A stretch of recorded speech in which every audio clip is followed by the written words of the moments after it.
So after the fight with Rudy Gobert, the Minnesota Timberwolves have suspended him for 1 game. They play in tournament versus the Lakers after punching Kyle Anderson. Not surprising whatsoever that the Timberwolves made this move. It was pretty surprising seeing it happen live. But at the end of the day, it was against the Pelicans. He got thrown out.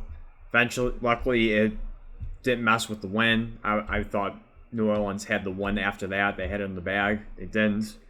Minnesota holds on to win against the Pelicans. But for the next game, they will be out. They'll be without him. And it kind of just sums up really the whole Rudy Gobert trade, really. I mean, to summarize, I'll put it on screen right now. The Timberwolves gave up Malik Beasley, Patrick Beverley, Leandro Balmero, Walker Kessler, Jared Vanderbilt, 4 first-round picks, that'd be 2023, 2025, 2027, and 2029, along with a 2026 first-round pick swap. And even then, like when I first saw it happen, when that broke out, that's like my initial reaction probably to almost everybody was, this is a horrible trade. This guy's not worth that much. If I took the name away, saying that was Rudy Gobert, and I gave you the compensation that the team got back, the Jazz, you probably would have thought it was Donovan Mitchell. Or if I just took the teams and Rudy Gobert's name off the list, and I just showed you the compensation a team got from a player, there's no way Rudy Gobert is on anyone's like top 10 list if they had to name one. You probably think that would be, just throwing names out there, probably more, but like Luka or Devin Booker, if you know, someone of that caliber. Even for the Jazz, you probably think that'd be like Donovan Mitchell. Like I would understand if you gave up for Donovan Mitchell, because at least he's a contributor, which you're seeing right now with the Cavaliers. They gave all that up for Rudy Gobert. They gave up, what is that, 4 players? 1, 2. That's 5 players. One of them, I believe, I named what it turned out was a first round pick for 2022.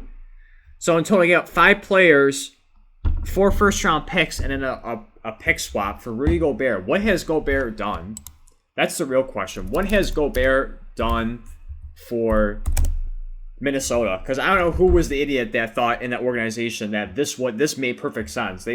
Someone had to sit down and go, listen, we're gonna get 4 players, 4 picks, and 1 swap for Rudy Gobert. Because that's the big need. That's a big thing they needed on Minnesota, right? They needed that's the missing piece for Minnesota was Rudy Gobert. Someone thought, especially out of 2 out of the Jazz, really. Like you really pick Gobert over Mitchell, and I know obviously for position wise it doesn't work out for Mitchell. But just think about it. It's like really like you really thought Gobert was the missing piece, and it's insane. I mean, they made the play in, which that's the same thing as last year. They made the play in. Currently, their record was 42-40, so they were 2 games over 500.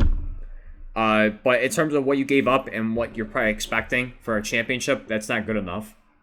42-40. I mean, with all that compensation, all that faith you have in Gobert, you would think that they would be a top 4 team in the West. You would think they'd be like Phoenix, 45-37, or the Kings, 48-34. But no, they're just barely over 500. Again, like I said, they'll be playing against the Lakers in a crucial game, but I don't blame them for suspending him because they had to do something. And again, I think overall it's like this is like I tweeted this. I'll show it on screen as well. What I tweeted out. I go, this is the worst trade ever. And if it isn't, it sure as hell it's up there as one. It's insane the compensation they gave up for really an overrated guy. Like I get he's grand defense, but at some point you have to contribute on offense. So he averages 13 points, 11 rebounds, 1 assist, 22 13 points, 11 rebounds, 1 assist. Again, is that I mean, it's not. I mean, it's. I guess it's good for his what he usually averages, but is that worth all the compensation you gave up? No. And I don't know. Like again, I don't know who sat in the organization and thought this was a right move to sell your future, essentially, to go all in. Isn't Karl Anthony Towns supposed to be your center? And now you push him aside and you put him at center, and it's like it's. Again, I don't get the process, the thought process of thinking this was the right move, and now you're missing your big piece. After giving all that, like you could make the argument of you shouldn't suspend him because you probably should get most as possible out of him, seeing that you're never going to recoup what you traded back. I'm just trying to look up his points per game. He's having he's on par with what he usually averages, but he's having the worst. Looking at points wise, worst since 2017-2018, where he averaged 13.5. The previous season, his last year in Utah, he averaged 15.6, which is up there with his career high, basically his career high in 2018-19, 15.9. I get you're doing it also for the rebounds. I understand that. You want a great rebounder, great defender, but again, I don't see how this puts you over the top in any fashion. No one took Minnesota seriously before the trade, and now certainly after the trade. I get you have great pieces, Anthony Edwards, which, in all seriousness, he is a great player. He's one of the best young players in the league. 21 years old. He's averaging 24 points, 5 rebounds, 4 assists, which is amazing for his age. You do have Towns, which, again, he's hit or miss at times. There's spurts where he's absolutely dominant, where he looks like the first overall pick in 2015, and there's other nights where you kind of question why he was picked that high. So again, the thing that's frustrating for Minnesota is they do have, in terms of a core, of course, them getting rid of Russell, but as a core, on paper, it doesn't look too bad. It looks like a good team, but again, it's not good enough. I mean, this is probably going to be the best it's going to be. I mean, maybe a tad better, but I think at best case scenario, you're probably looking at, with Gobert, if you keep this team intact, second round at best. Maybe you get a Cinderella story and get to the Western Conference Finals, but for the most part, it's probably just going to be play-in tournament or first round exit. Again, I'm really pushing it second round. So again, I think this whole Anthony trade thing, like everyone, I would hope believes, I like to believe the vast majority of people believe, that the Jazz ran away with this.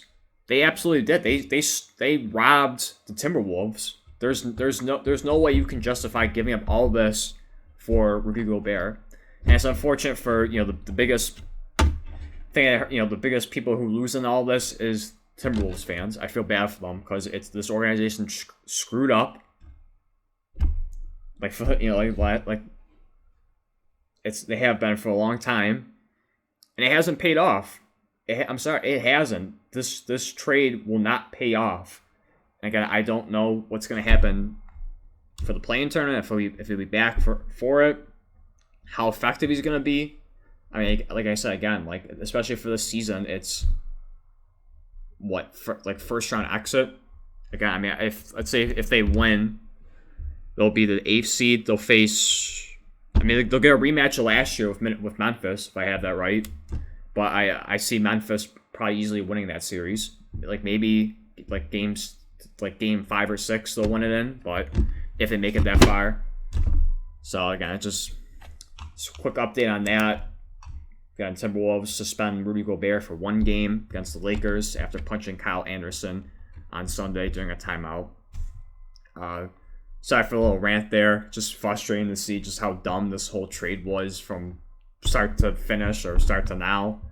Let me know your thoughts down below on the whole Rudy Gobert trade, or essentially not the trade, essentially the situation. I mean, I don't have to ask you about the trade. I'm sure all of you agree that this trade sucks, but Let me know your thoughts on if it was the right move to suspend Gobert, if you think he should have been suspended longer. With that being said, thank you for watching. I'll see you next one.